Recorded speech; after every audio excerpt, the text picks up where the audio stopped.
Well, Jake, a 1-0 win against Bognor, got across the line in the end. It was quite tight in the end, wasn't it? I mean, it was a game that perhaps we thought we could win on the night, and a bit harder than we thought, I suppose. Well, I wouldn't necessarily say harder than we thought. Obviously, we had Wingate and Finchley down here the week previously, and that proved a really tough game as well. Bognor and Wingate play a certain way. They have a lot of the ball. It's important really that we start their game strong, and implement our style onto the game, which didn't happen in either game. We could have found ourselves 2-0 down very early on here the other night. Fortunately enough, obviously Mitch Walker's pulled off an unbelievable save, and that's what having an experienced keeper can do for you, which was obviously a massive save when you look at how the game went. Slowly and surely we grew into it. I always felt, the way we do things and the boys we got, that we'd be fitter and stronger later on in the game. And as the game wore on, we did come into it. But, again, a really disappointing start. But maybe we're expecting a little bit too much. How we've started, especially here, the pre-season games here. Then obviously the Chichester, the 5 goals, the Dartford, the 5 goals, the 3 goals the other week in the trophy. Maybe we all expect a little bit too much, and as we all know, football's not like that. You just got to find a way of winning games. So at the end of it, and sitting here, people, you only remember the 1-0, and it's 3 valuable points. So we take it, yeah. We mentioned about all the goals that have been flying in this season, but actually you picked up there on Mitch being a top quality keeper. He really has earned his corn this season, hasn't he? Because there's been other games where he's actually made some crucial saves at crucial moments. Yeah, I mean, he's always been that boy, isn't he? We know what Mitch is about, and it's massive. It's easy to forget, isn't it? But he's pulled off some, really, really good saves. He's such a calming influence as well. I mean, I'll openly say, and I've said to him, the goal at Wingate, the second goal, we've had a look at that, and we've actually sort of changed something off the back of that, because, we have to learn from our mistakes, and hopefully we don't make the same mistakes, like I've said before, and we can continue to grow as the season goes. But, it's been a good start. It has been a good start. None of us knew really what to expect coming into a different league. And obviously we started extremely well, and to a certain degree it could only go one way, and we found ourselves in a little bit of a difficult spell last few games, but not playing at our best, we've still managed to pick up a draw at Carl Shorten. Obviously disappointed to lose here against Wingate, and then we weren't great again in the trophy, but progressed through with a 3-0 again, finished the game very strong, and the other night finished the game strong and got 3 points. So as I say to the lads, and I stress to the lads, you can't be your best every game, but even when you're not at your best, you can still pick up valuable points. Yeah, it was interesting actually, because the Potters Bar game, obviously the 8-0, and actually since that game they've been great, haven't they? They're right up there in the table, and of course having beaten them and having beaten Dartford up there as well, that must be pleasing. Yeah, I mean, but I think that sums up the league, and that's why it's so important that you never get too high, never get too low, because you look around already, clubs that maybe haven't started so well, the amount of changes they've made already, it's crazy, but that's the way football's gone at every level. It starts at the very top, doesn't it? The discontent, the social media side of it. But, I've always sort of learnt from others, there's a little bit of a philosophy really, throughout a season, you'll play really well a third of the games, you'll play bang average a third of the games, and you won't play so well, or you'll play poor a third of the games. But it's important in then games that you're not at your best, that you still get something out of the game, because that comes from obviously the organisation side of it, and the spirit and the belief, and also the environment that the supporters can create. Yeah, and of course you've brought in a couple of lads recently, haven't you? Just explain to us your thinking on that. Yeah, well, obviously, where we've started so well, both ththese boys that have come in, me and Chris tried to get hold of Kieran Mon-Lewis back in his heyday when he was at his prime, like we're trying to do now, these sort of 22, 23-year-old boys who've had a bit of experience but are hungry to progress. He didn't at the time come here, and he went on elsewhere and had a reasonably good career, and he had the whole of last season off with a groin injury. He's been training with us for probably 4 to 6 weeks. and we just felt that maybe it was the right time to give him an opportunity. He proved that he wanted to be here. But we just had a little bit of news now where obviously he's been out for so long, and he's had a little bit of a setback coming on the other night. So we're not really sure where that's going to go. And it's always the case with lads like that. And to a certain degree, why I don't try and pick a full squad of boys, in them circumstances. Not saying that's right or wrong. It's just the ethos that we have here. So yeah, we'll see where Kieran goes in the next couple of days, really, next week or so, to see whether he can sort of get over his little setback and see where that one goes. And of course, you brought Francis to the club as well. Yeah, obviously Francis was with Tunbridge last year with Jay Saunders, who we know very well and still got a very good relationship with. We actually had a game up there last Tuesday instead of training, and Francis played and done very well. Yeah, just someone we tried actually to get in the summer, but he chose to go elsewhere and he became available. So we thought, forgot to thank the chairman really for supporting us. Obviously, the crowds have been a little bit up, so that's enabled us to do that. On his day, he's an extremely good player, but he's one of them that probably needs a lot more consistency to his game. But hopefully, if we can give him that environment, he can come here and progress, help us and progress himself.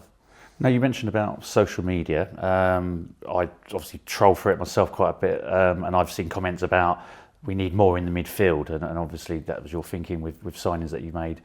But there's more than one way of playing, isn't there? Yeah, I mean, I'm not going to sit here and disagree that, especially first half, I felt we were a little bit loose in midfield. Obviously, Alfie's come. We started with Baps in there, who obviously got terrific energy. Alfie's been playing in there a little bit, and obviously he offers something slightly different. But it's no secret we don't really look to play through the midfield, especially not early on when games are tight. But yeah, it's something where we obviously look at everything. But our strengths are obviously getting the ball forward to the front three really. Early on in the season we were creating so many chances. Like even last Saturday, Cheshunt late on in the game there was lots of chances created. Yeah, I mean, obviously, I see things that that are said and are in the press, and I take everything on board because why wouldn't you? We've got our own ideas and all that, but lots of people have been involved in football, a lot longer than me. So, I like to listen to people. Not to say that I'll act upon it, but it's very interesting, and that's what makes football so good, isn't it? Everyone's got an opinion.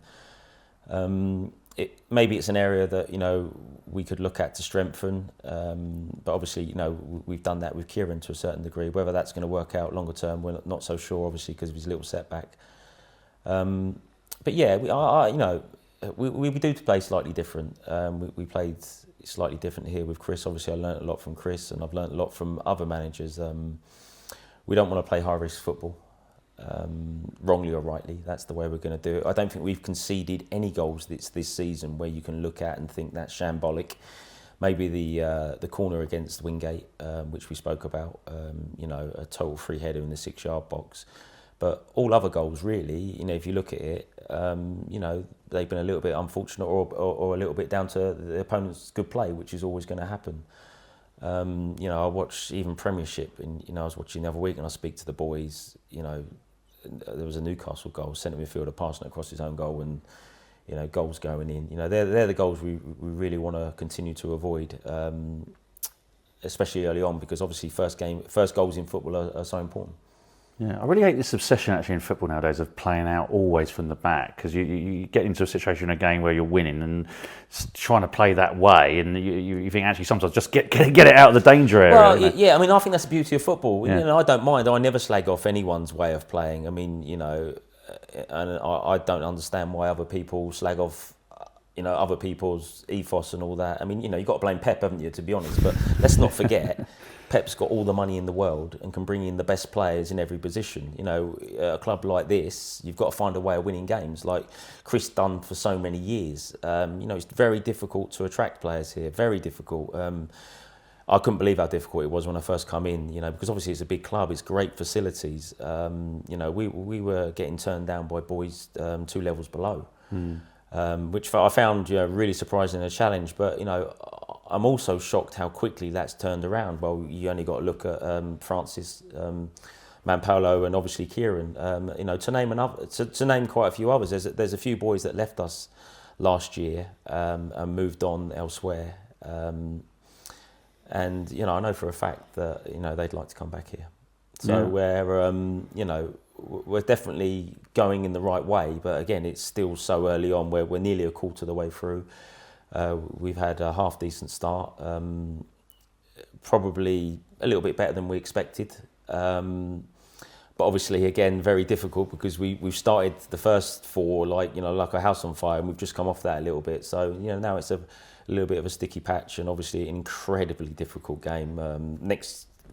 Obviously we got hashtag in between Whitehawk away, which is so difficult, a place to go, and obviously then the match against Sittingbourne in the trophy. You mentioned players that were here previously that have left, and some would want to come back. Is there an olive branch for those sort of players? Well, I never try and burn bridges, that's for sure. Lots of the boys that left, I wanted, not necessarily sort of was happy that they left. I wanted a few of them to stay, but I also respected their decisions. And to be honest, the reasons what they give, I couldn't argue. The biggest reason really was that they wanted to stay at step 2. But other reasons was, the general environment around here that's been here for too long, and people want to come to work in an environment where they're happy, and I don't think this place has been that. No, but it's certainly getting happier now. There's more of a positive vibe around the place, as we keep talking about. You obviously did an interview with a local newspaper last week and talked about the attendance figures. But you didn't mean that in any negative way, did you? No, far from it. Obviously I read it and I thought, well, that's come across, negative. But no, the fans have been, been amazing. They really have. And again, I stress that it's important they get behind us throughout the whole game. I was a little bit disappointed. I think it was the Wingate game, how flat the environment felt. Especially after the Dartford, I really felt we'd come up here and it would be buzzing. But again, it's been a difficult place for them, isn't it? The fans, and I know we've lost, quite a few fans over the years. And I'm just, reaching out to them really that there's going to be highs and lows. There's going to be good games like the Dartford game. Here, the Chichester game where we scored 5, 3, open playing football with lots of chances and goals. And there's going to be the other games here, like the Wingate one last week, and obviously Tuesday night, which wasn't the best, wasn't the best to watch, and I totally understand that. But that's football, isn't it? At all levels, and I think we all expect a little bit too much out of these boys. Considering they're part time, they're travelling a hell of a lot of distance. They've all got other jobs, and it's tough, especially on a Tuesday night, to pull it out the bag, especially after such a bad start. Now, of course, the FA Trophy, always good to get a home tie, but against Sittingbourne, of course, and there's some bad memories from that FA Cup experience. So a chance perhaps to put that right? Yeah, definitely. I mean, Sittingbourne are a little bit similar to us in the fact that they do play their own style, very effective, very hard to play against. And, they're flying in their league. They were flying last season. They're a team that are used to winning. They got, good spirit. And it's always going to be a difficult game. We know that, but we'd like to think that the players are going to be right up for it. Obviously that hurt us. We're not hiding from that. We wanted to progress in the FA Cup, and we really want to progress in the FA Trophy. So I'm sure we'll be all up for it. Obviously, we both know about each other. Hopefully we can put that one right. With the FA Trophy, I mean, how do you sort of approach that competition? Because obviously the FA Cup's got all that glamour. If you get to the first round, you get a chance to play a league side. FA Trophy, obviously we're in the third step, and it's very hard, isn't it, when you're up against the National League sides and National League South and North in it as well? Yeah, I mean, I think it's a really good competition. I was here, obviously, I think in Dover's best ever period in it when we lost to Cheltenham in the semi-final. So, I've still got strong memories of that season in the trophy. It gives a little bit of distraction from the league as well. But also, I mean, you've got to treat every game the same. You really have, and lots of clubs don't, and lots of managers don't. But I've always said there's a phrase like a tap. You can't turn it on and off. You've just got to have that consistency. And you've got to have all the boys up firing for every game, every time they cross the white line. Because, like I say, once you drop standards, it's very difficult to get them back. Is the FA Trophy a money spinner for non-league sides nowadays? I think it is more so now than before. I mean, obviously the chairman deals with all that. From what I've seen, I mean, obviously it was a long time ago since I was involved in it. So, but yeah, it seems like half decent money, and something that obviously we need, because obviously look at the ground. It's like I say, it's an unbelievable facility, but it all needs paying for. So everything helps. Just going back to that, back in the 90s, I was at that game, both games actually, and we were sort of robbed, I felt, in the first leg in particular. But just describe the experience of playing in those two semi-finals, knowing that there's a Wembley final on the line there. Well, that was it. I mean, I was very young. I think I was 19 at the time, in amongst some really experienced boys. And I remember the Wembley talk, and that's all you want to do, isn't it, as a player? That's everyone's ambition to play at Wembley. So there's definitely a carrot there. Obviously, we're a few steps below that these days. The chances of getting there with the National League is such a strong league now. Majority, if not all, are full time, and to compete with them boys is going to be extremely difficult. But we've just got the next hurdle to get over and see where we go. But we all know it's not going to be easy. Now, we spoke previously about issues trying to get training facilities. It's been quite challenging still, hasn't it, in the last couple of weeks? Yeah, it has. Obviously now we've lost the light. We were training on the outdoor facility. We lost the light, and that actually coincided with our first bad performance, where we are really, really struggling on Thursdays. As things stand, we're literally sort of swapping and trying to nick half a pitch here, half a pitch there. We're still hopeful something might come off, a little bit longer term, but it's a right struggle. Now, Whitehawk on Saturday away. Obviously, a few of our players played for them last season, so you're getting lots of secret info from from the boys. It's obviously they had a total rebuild. They lost their manager left, which I think was the reason why we got the three boys. I think if their manager had stayed, I'm pretty sure all three of them would have stayed. They had a lot of respect for him, and they had a half decent season. Yeah. So it's a totally different squad to what them boys would be used to, and a challenge. Like I said, and I'm not just saying it, it's an extremely difficult place to go. It really is. A real slope of a pitch. Generally, conditions this time of year, whether it's the rain or the wind, it's generally a game of two halves. And, actually winning the toss is very important.